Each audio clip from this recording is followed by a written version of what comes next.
Hello and welcome to Deep in Pact, a proud member of the Doof Network, where we dive deep into Wildbow's most diabolical work 5 years on. Coming up next is Elliot Diebold. And that was Ruben Morehouse. And we are back to talk about Conviction 5.6. Yep. So, Blake is still barely holding himself together, but they've decided, yay, let's fight a demon. Yep. And I like, so we open here with Blake talking about the wreath that he's made, and he's sort of sticky taping bits back into place because, much like himself, the wreath is barely holding itself together. Yep, exactly. It's a great little symbol for Blake to engage with some self-reflection. Oh, it's a wreath that's literally duct taped together, and if it fails, I could die. Yeah. Yeah, so Blake is talking about this wreath that he's made, which is one of the very few kind of protections that he's planning to have inside, fighting the demon. Evan kind of scouts around the factory a little bit, and Rose kind of gives Blake a pep talk before they head inside. Well, a pep talk, you know, it's... Sure. It's more just, this is dumb, everything's dumb, this might not get you killed, that's all I've got, type talk. I like how Evan is sort of a part of this. Like, Rose kind of lays out her game plan, and Evan sort of done a little scouting report, and Rose is just sort of giving out orders, basically, and Blake's too tired to fight against her, so he kind of goes along with it. And Evan's just sort of like, yep, okay, me too. And I guess he is just an 8-year-old, so maybe it's just partially that, but I kind of liked how he just was instinctively willing to go on with Rose. Like, I could have seen it be a whole thing because he's Blake's familiar. He, you know, takes Blake's side more on the tensions between them, but he does just kind of work as a team player here. He's kind of an example to the other two in a way. Yeah. Thinking about it as well, it's nice to have a third person here because they do bicker a lot, and now we have Evan who can kind of sometimes cast a deciding vote if necessary. Yeah, he can hopefully be a more objective tiebreaker. Like, I guess, that was my concern, is that he wouldn't be able to function as that because there might be something where he always tends to agree with Blake as is familiar, beyond just their, like, compatibility of spirit that led them to become familiars. But, you know, because it'd be very easy for Rose to make that case that it's like, well, he's your familiar, you know, he's always picking on he's always picking your side. But no, Evan seems to be on board with what Rose is saying, and it seems like their planning is going as well as it theoretically can. Yeah. Well, because I guess my other concern with Evan was that he'd end up being... I was worried he'd start to feel like the child caught between, like, two parents in the middle of divorce or something. So glad it doesn't seem to be heading that way, because last chapter gave me some small, like, vibes in that direction, but luckily it doesn't seem to be where we're heading. Yep, thank God. So actually, I wanted to pull out this one quote. It kind of bounces off what I was just saying, but... Blake sort of responds to this idea of having signals to communicate things to each other quickly, and Blake says, signals are a fantastic idea. Signal number one, screaming. Screaming means that something bad is happening. And Rose just immediately responds, don't be a jerk, Blake. And then Blake and Evan simultaneously respond, he's not, or like, I'm not. And I like that you included as part of this quote Rose's reply, which is, ugh, Rose said. It's a very funny moment, but I'm actually a bit curious to hear what your read on this is, because to me it seems like it is 99% sarcastic comment of something that didn't really need to be clarified, and 1% something that should have been said. Yes. So I think there are a couple of different ways you can read it, but I do think that kind of Blake is not holding himself together very well. And so my thought is that in his mind, he kind of thinks he needs to remind people, so remember, if anyone starts screaming, things are probably going wrong. Like, obviously it doesn't need to be said. That's just where he is. Yeah, exactly. He's like, he's kind of warming up with the most obvious thoughts, and then he'll get into the actual signals and stuff later. Yeah, maybe. I thought it was funny, and I guess it does sort of that was one of the thoughts that had me leaning towards Evan maybe being more on Team Blake than an objective third person. But but he doesn't quite take Blake's side there, because they both say it at the same time. They're just kind of. I think this is more indicating, hey, Evan and Blake, they do think along very similar lines. Like they are of a single mind in some ways. Yeah, fair enough. So I actually had another quote I wanted to pull out. I think now that Rose is back, I'm just back to pulling out quotes because I find their dynamic just so fascinating. It's good, isn't it? They're back to normal. But Blake has this bit where he's talking about why he got the bird tattoos, which is kind of related to a question Rose asked him, but he kind of blabbers for a bit, and so he sort of ends by saying, I'm yammering on here. You've got to stop me before I do that. And then there's this noticeable delay before Rose responds, "Oh, no harm done. Does it help you to feel more grounded?" And Blake hangs on to the silence delay. a lot more than he does to what she said. Yes, but Blake doesn't seem to figure out what she's thinking. My interpretation of it is that, like we said, Blake is kind of barely holding himself together. I think Rose was probably going to say, "Oh yeah, I'll stop you," or "Oh yeah, don't yammer on," or be a little bit more argumentative about it, but kind of realizes it's not worth it. I'm just going to let him have this one, and maybe even take it to the most charitable extreme of like, well, maybe his yammering on helps him, feel more like himself, which will probably help in this upcoming battle. Yeah, I think she was conflicted about whether it was something she actually needed to stop, but Blake doesn't seem to process it at all, and I think that's probably more to do with where he's at right now than how complex the exact situation is. Yeah. So they go to head into the factory, and Blake is kind of thinking about the erasure demon. And he kind of goes on to thinking about having children and leaving his mark on the world. And there's a quote I want to pull out, which I really liked. As Blake is approaching the factory, he sees some abandoned tools. There were tools here, abandoned so long they had gone rusty. Had a crew come here at some point to revitalize the place, only to disappear? This is just like a good... I really like this chapter. There's a very cool chapter, and there's a lot of things like this where it implies all this history that you don't, and kind of by definition can't ever find out. It's all great sort of set dressing. Like we're really building the layer of this demon up to just reinforce how powerful it is, really. But I found in Blake's little monologue here, he had this interesting thought. So he talked about how he didn't really want to have kids because basically he thinks his parents did a pretty shit job, and so he's not really interested in messing up his potential kids. And then he has this thought about how, though, in saying that, he did want to leave his mark on the world. And I think his sort of exact quote is, "I want to leave like it in imbalance. Like if the world is balanced at the moment, then I want to leave it unbalanced," which is really not what you want to hear from someone with access to the Thorburn library. I wouldn't think. Yeah, I mean, he kind of is thinking about it along the lines of, like, I want the world to miss me when I'm gone, right? But he does use these terms. He says, "Oh, I don't want the universe to be able to restore itself to balance after I'm gone, like I didn't exist." Which is a wild way of saying what is, not an uncommon thought for people to have. Like the phrasing that he uses specifically, I think, is what makes it concerning to read. Just because he's using all of the exact words that tie into these concepts of karma and spirits and stuff, and it seems very deliberate that he's thinking that in a very concerning way.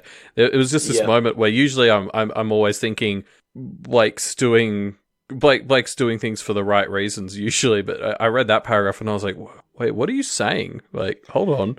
Yeah, and maybe we can even take this to the most extreme interpretation, and Blake and everyone's been thinking, oh, Blake is weak enough that he might have been possessed here. Maybe this is some kind of like subtle, alteration of the way he would normally express something in a way that is expressing it in possibly the worst way.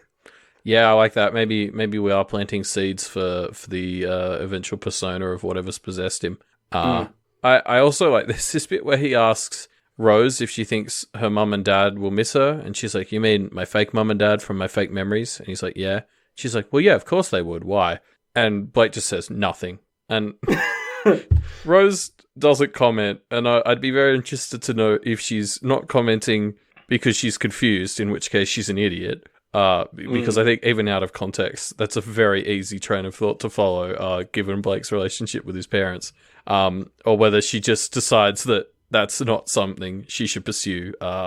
She wants to keep him grounded and all that. Yeah, I think there's a few beats of Rose just being pretty charitable to Blake here, and not, or maybe not even charitable, but just kind of not pressing the issue on things, Yeah, just letting him have it. Just being like, yeah, okay, whatever. Like, you need everything you can get right now. Yeah, give him a few. Just take it easy on old Blakey for a while.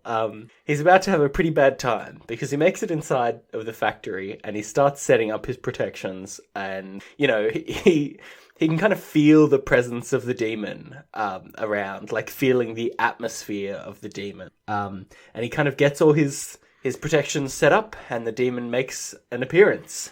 Yeah, and I mean, they'd sort of mentioned it beforehand, but it's not until you really see him trying, like he's got this torch and he's waving it around, but he can't even actually look at it, and you sort of realize now, he can't even look at this thing, and everything to do with fighting this demon is about not knowing what you're doing. Like it must be.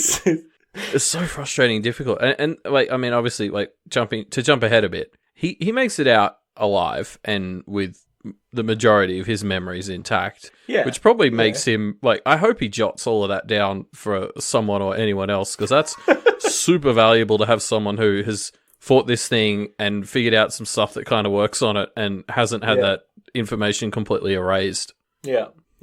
Whew. I want to talk about the moments before the demon appears, because it's so fun, this tension, because it's like, you can't look at where this demon is, right? Like you said. And so the whole thing is that feeling of, oh, it's creeping up behind me the whole time, right?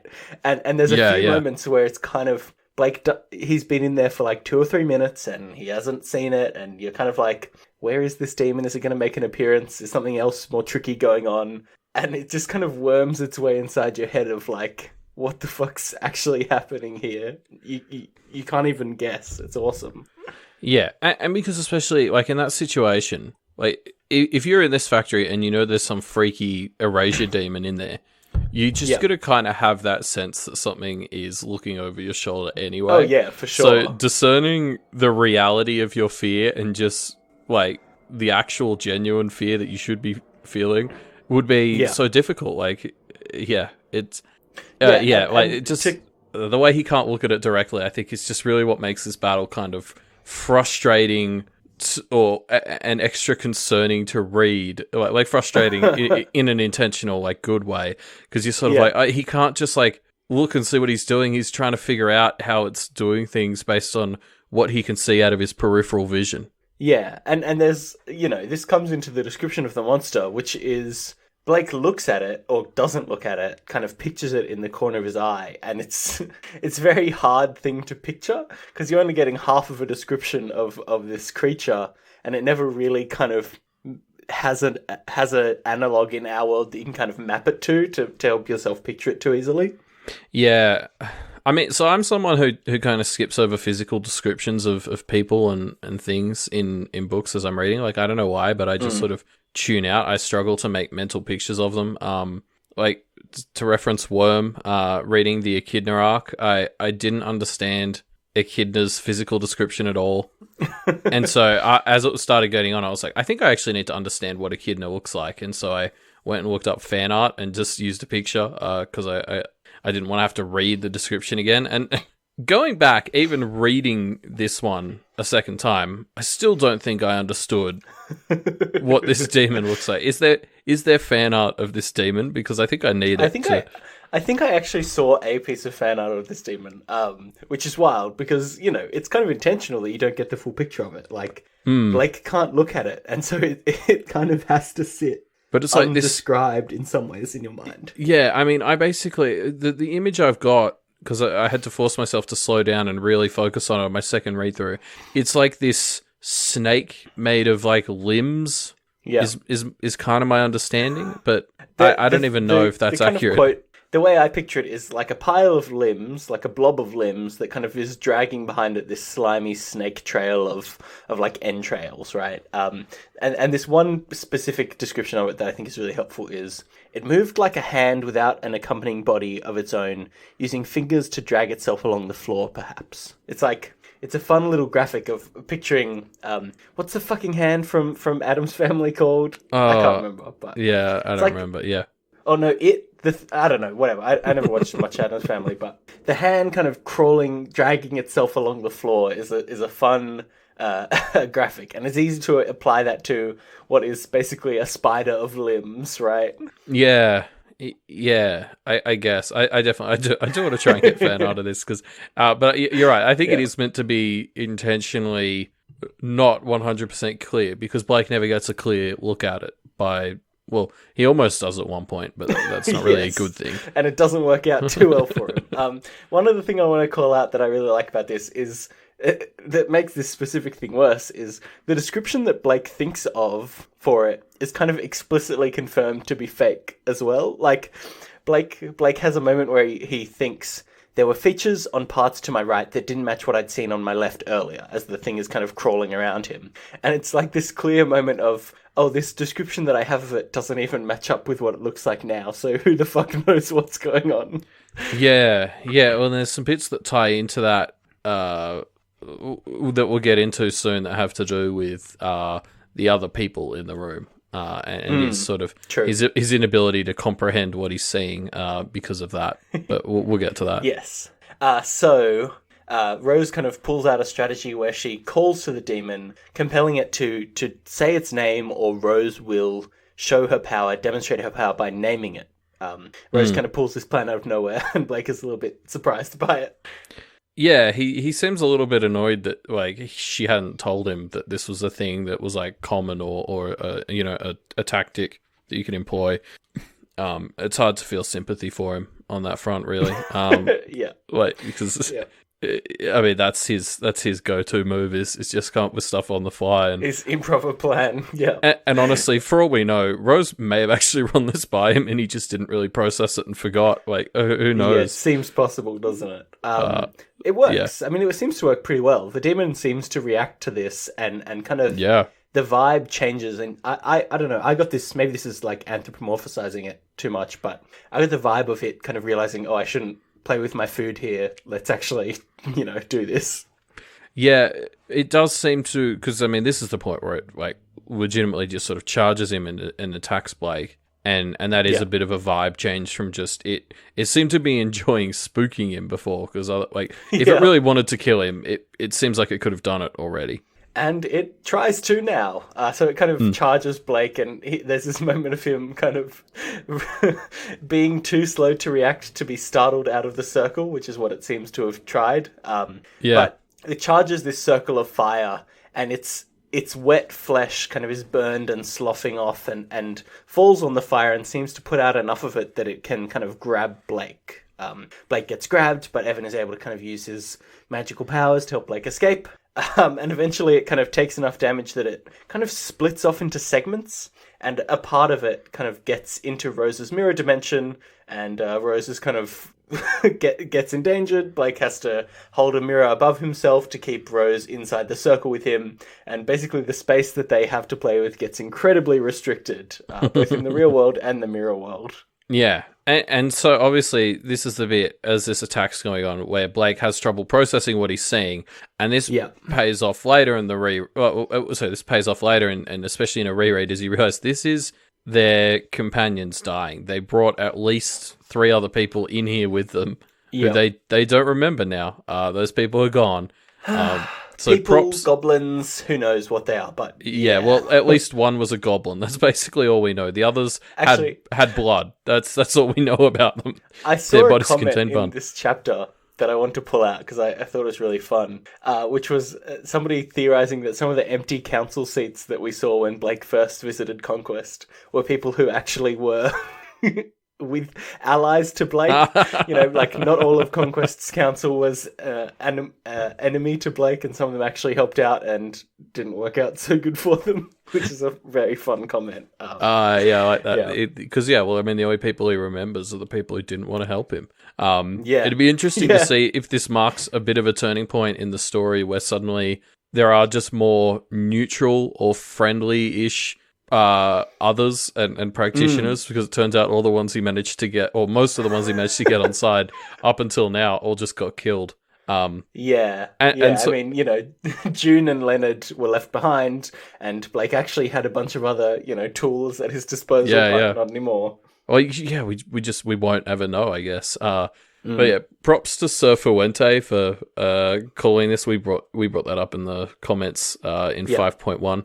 That was a great little prediction, and I also think shout out to Wildbow for figuring out how to do this in a way that makes sense. Like, I think my response to that comment in 5.1 was that if that is a thing, we could never know about it, but Wildbow sort of found out a way to have it so if Blake... Well, if there's leftover bits, if the demon doesn't get the ball, like when it squirts their blood on the wall, Blake can remember that, and he has the ability to infer that was once a person. Yes. It's very fun. I love this whole chapter. I don't want to talk about this too much, but there are a lot of things in this chapter that are just very fun. Yeah. Here's a line that I want to pull out.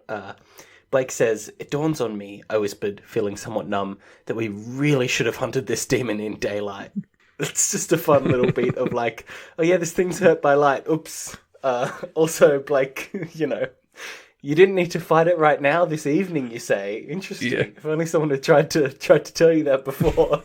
And I mean, this is sort of how he opens the discussion that he's about to have with Rose about what they should do next. And I think this is essentially his way of saying, I fucked up. What are we going to do? Because this is essentially him basically admitting we should not be here right now, and I think the implication of that is I'm the one who made us be here right now. I'm sorry. I guess we'll get into this in a bit, so I don't want to talk about it yet, but it's interesting. Rose seems to want to double down on like, all right, we're here, let's fucking do this shit. And Blake is the one who's like, actually no, let's there's a bit of a turnaround in a sec. Anyway, so they're fighting this demon, and Blake accidentally looks at it. And it infects one of his eyes, and he has to kind of hold fire up to his eye to burn it out before it kind of spreads throughout him. And, during this time, of course, can't miss an opportunity for him and Rose to have a bit of a bicker. Yeah, I mean, this argument that they have is just ridiculous. Like, they're basically... It's so nonsense, right? Like, they start bickering about the gender pronoun that is appropriate for this demon, which is just not at all a concern at this time. They have like 3 different little things of Blake says something and Rose is like, oh, you mean this? And Blake's like, oh yeah, and this. And then they kind of have this back and forth on 3 little quibbles, and it's kind of like... They're both not the time, guys. They're both being very contrary, to borrow the phrasing from 5.5. I almost believe this probably is maybe both of their responses to the panic that they're feeling. Like they're both sort of trying to distract themselves by like hanging on to thoughts that aren't "I'm about to die." Yeah. Here's something else I noticed that you brought up the gender pronouns of the demon, and Rose kind of thinks and kind of convinces Blake seemingly that it's a she, right? We get a quote where Rose says, "What we saw before she took over the factory, she didn't touch the plants, she stays to the shadows." Like, she's kind of referring to it as a she, and this seems to be what they do until maybe a few paragraphs later, when Blake kind of later refers to it as a he. He's giving the name and he's eating it. He's obeying. It's a weird little moment. It reminds me of the author of Black Lamb's Blood, actually, where it's kind of like confusion about what the gender of this thing is. I don't know. It's just an interesting little beat that kind of adds a bit more flavor to this fight in my mind. Yeah. It's interesting because you're right. It's something that sort of bounces back and forth throughout the chapter, and I guess I can't see the relevance of gender to a demon that erases things from history. Like, I don't imagine that these things mate.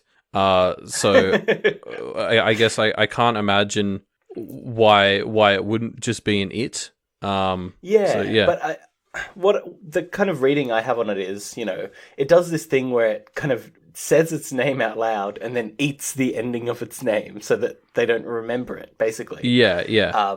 And I think this is kind of a similar thing. It's like erasing information about itself, and obviously the gender of the demon isn't a super important thing, but having all this information about it be contradictory or confusing or unknown is yeah, I like that. It can only help in these situations, right? Yeah. So Blake and Rose kind of realize we're pretty fucked. We need to figure out what we're going to do. We didn't think this through. We shouldn't have done this tonight, etc., etc. Rose, you were right. And try and figure out what they should do next. So Rose suggests that it might have a kind of heart that they can find if they dive deeper into the factory. Blake kind of has an idea of kind of burning some wood to get a more long-lasting fire.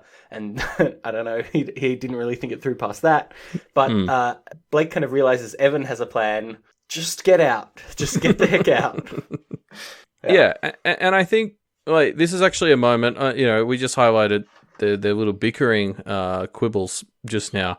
But once they actually start trading the plans, I think they're both pretty fair. Like, Blake is like, here's my plan. It just kind of buys us more time, maybe.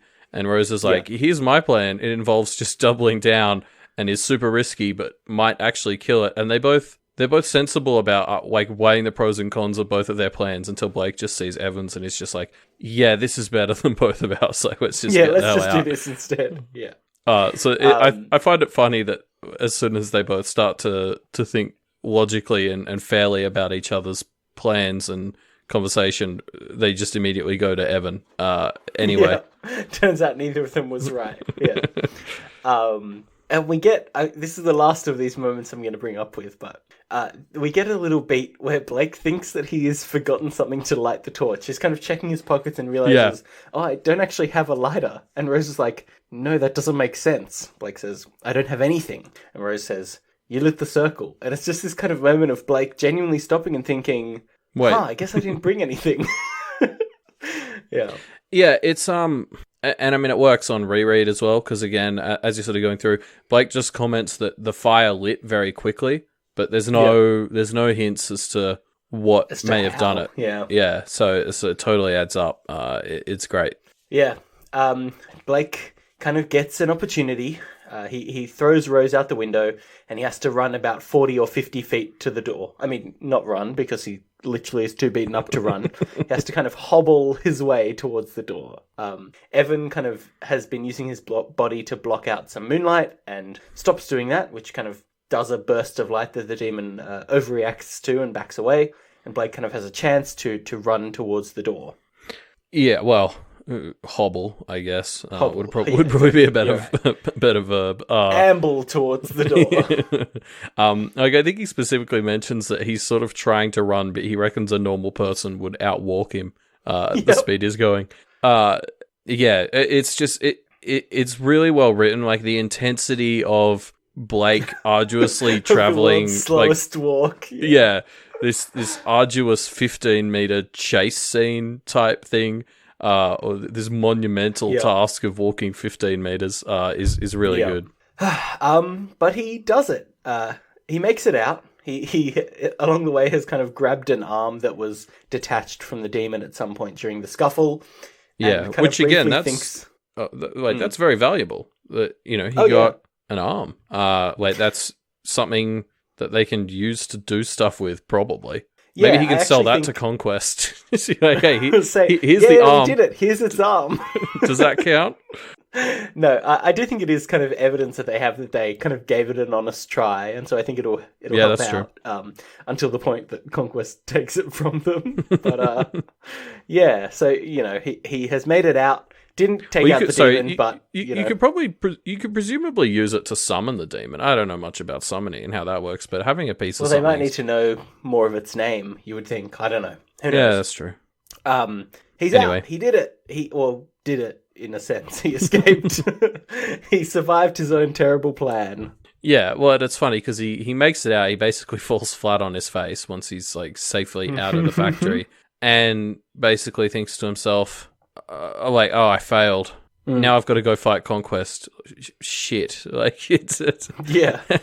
it's like, how's he going to possibly fight Conquest in any way, shape, or form after this?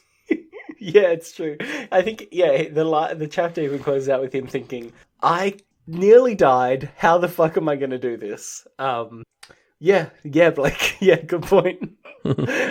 Anyway, that's the end of Conviction 5.6. Oh, actually, the end of all of Conviction if you don't count the interlude that's happening next week. Oh, interlude. Cool.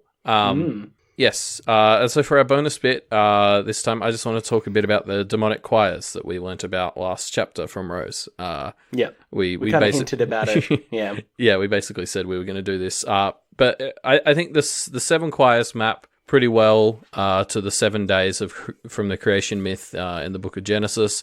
And some of our listeners are probably already familiar with this idea, but I thought we'd run through it just because some of the links between the choir name and what God did on that day aren't super obvious. Like, you wouldn't pick them just by themselves. They only kind of work when you know the order. They're only obvious when you know the order of all this stuff. So to get started, the first one's pretty obvious. On the first day, God created light, and the first choir is the choir of darkness. So that's fairly straightforward. That's a pretty clear opposite. Yeah. And I mean, it goes beyond just the concepts of light and dark. Like, light is knowledge because it's usually humans' primary sense, and dark sort of in almost unanimously and stuff symbolizes like not knowing things and the unknown, which obviously fits in with this demon of the first choir that we're fighting right now. Something.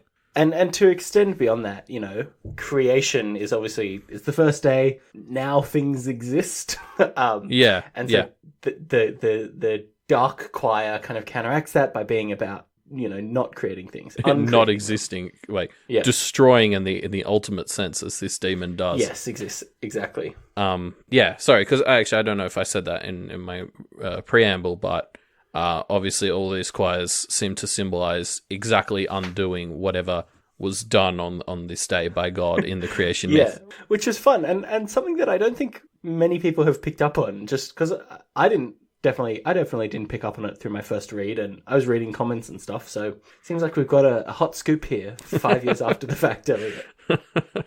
Maybe. Anyway, so the second day, God made the firmament, which we've had referenced in Pact before, and this goes up against the choir of chaos. So the firmament is basically like the biblical word for the sky / like heaven, and really what God did here was divide the universe into 2 sections.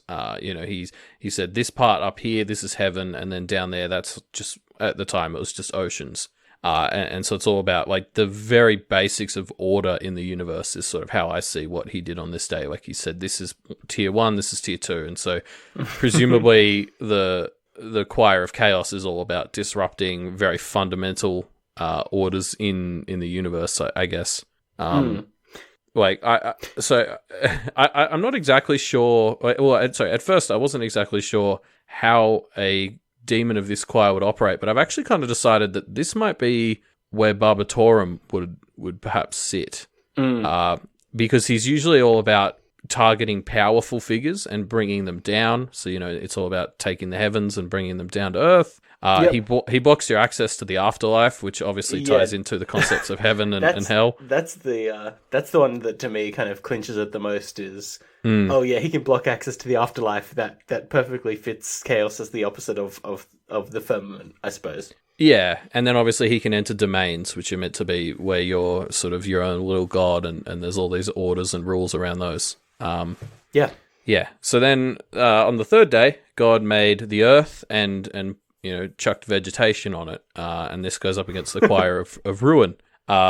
So again, like we've got plants and stuff, and they're all about growth, really. And he grew the earth out of the seas on this day, and so obviously ruin is the opposite of growth. So this is another one of the probably the more simplistic turnarounds. It's a pretty clean.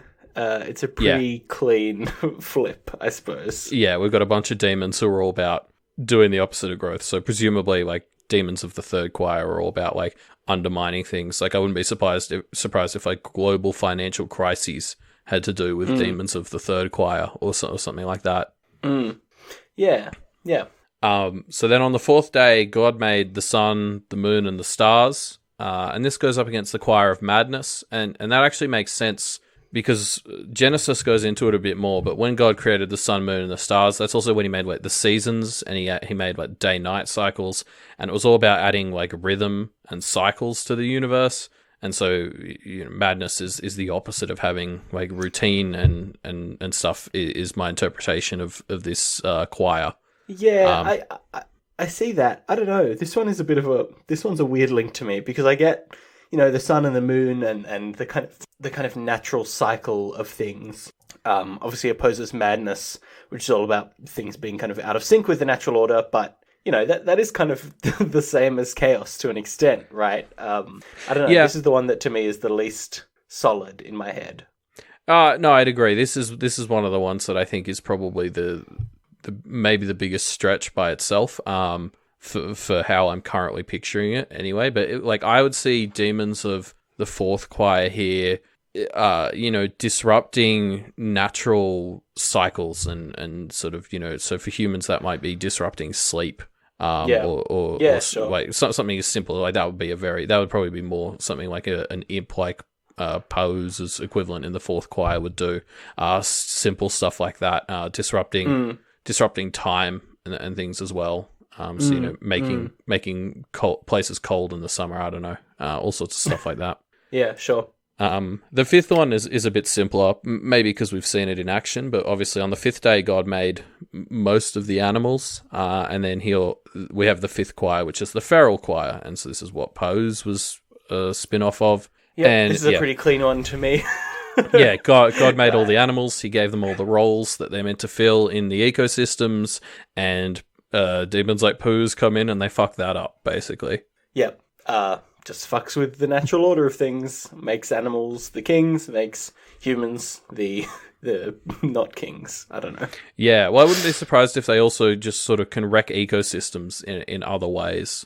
Yeah. Would be my understanding of how the fifth choir could interact. Yeah. So then on the sixth day, that's when God made humans. He also technically made land animals here, but they fit better on the fifth day, so we'll pretend he didn't. And then this is the choir of sin. Yeah. So this is essentially the choir that deals with very human and like high level sentience sins. So we've already seen a demon of the sixth choir, which was that incest demon in Black Lamb's Blood, and that's a pretty good example of a concept of something that's really a sin by human standards, but you do like see it in nature and stuff. So it's like a human evil. It's not like against the natural order or anything, I guess.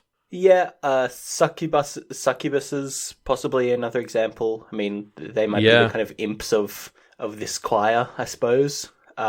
This is the most interesting choir to me, right? Because all the choirs are about kind of messing with the natural order, right? But the other ones are all kind of do that in like inherent ways, opposing creation, opposing karma, all that stuff. Whereas this choir is all about man's evils, which is fascinating to me. And we kind of talked about this at the time when we went through Black Lamb's Blood, because obviously what is taboo, what would be a sin kind of changes over time, right? Like back in the biblical days, homosexuality is seen as deviancy in the Bible, right? So, it's not hard to imagine that there would be a demon of the concept of homosexuality or something like that. But then does that demon lose its power as people kind of chill out a bit, or what happens there? That's a kind of idea that's very, very fascinating to me. I'd love to see a Pact spin-off that follows the adventures of a demon of homosexuality that just kind of loses its powers, kind of Terry Pratchett Small God style. Yeah, I agree. This would seem to me to be the choir that would have the most fluidity in its definitions, because the concept of what is human sin is probably the one thing on this list that changes the most. Yeah. I agree. It's interesting, like whether maybe some of these things are just inherent, or whether it is going off what the current definitions are. Yeah, totally. I find that kind of the implications of that world building very fascinating. I guess in Black Lamb's Blood, the author mentioned that the general consensus was the sixth choir was the least dangerous. I think was sort of roughly what they implied. They said that it's often underestimated because of that reputation. I think it's the seventh choir. The seventh choir that is referred to as the seen as the weakest of the choirs. Okay. Oh, well, speaking of... Good segue. So on the seventh day, that's the one God rested, and we have the Sabbath, and then the final choir is the Choir of Unrest, which again, in English, that's a very simple translation right there. So we have a choir that I guess disrupts, rest or the ability to just lie. Like, I wouldn't be surprised if Blake has one of these hiding on his shoulder. Because he hasn't had a rest. Yeah, this is the demon that is possessing Blake, presumably. So this is the one that's referred to in Black Lamb's Blood as the weakest of the choirs, right? Like, actually, I'm going to do a bit of Pact Wiki quoting here at you, Elliot. This is from Black Lamb's Blood. The demons here work with intangible forces. However, it's the one that gets furthest in its goals because it's subtle and hard to get a grasp on. Yeah. I like that. Makes sense. It would be a little hard to imagine what kind of things the Choir of Unrest do, but seemingly they're the ones that operate in the shadows enough that they are able to get furthest in their goals.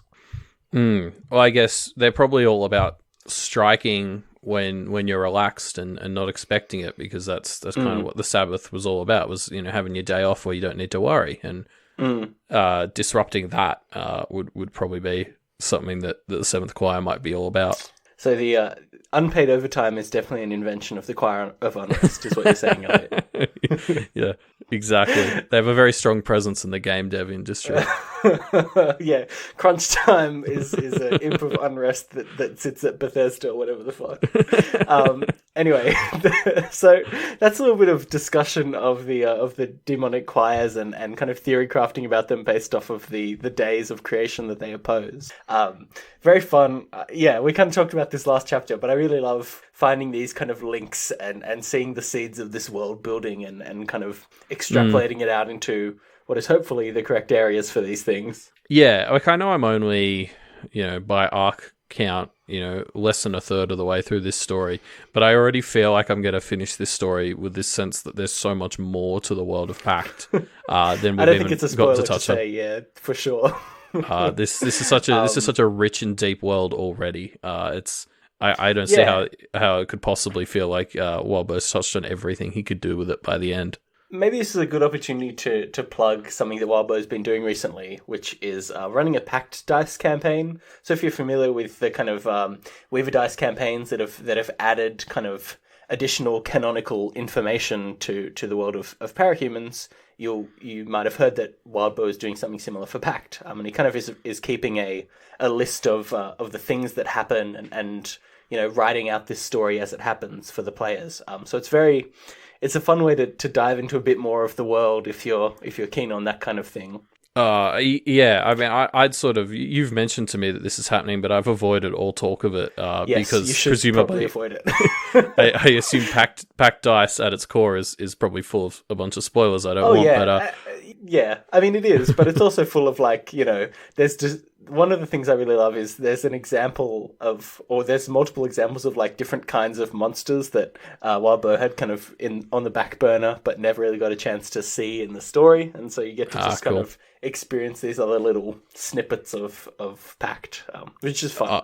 This is all stuff this is all stuff I would love to catch up on as soon as we're done with this story. As soon as you're allowed, yeah. Yeah, especially because Pact Dice seems like such a good idea because you've basically got a built-in, karma is a built-in mechanic for the game master to punish players who are being idiots. It's great. Yeah, it seems like it would have a very fun kind of monster of the week format. Anyway. Yeah. So that's the end of our discussion on 5.6. We'll be finishing off Arc 5 Conviction next week with the Histories interlude for Arc 5. But before then, if you're interested in discussing Pact with us more, the place to do so is in our discussion threads, which you'll find down in the episode description for this episode. You can come and talk about your favourite ideas for what different demons might exist in the different choirs, or all kinds of fun stuff. Yes, and if you want to see what else is happening on the Doof Network, you can do so at doofmedia.com. Yes. Actually, they've just released an episode that I can't listen to, which is about Game of Thrones.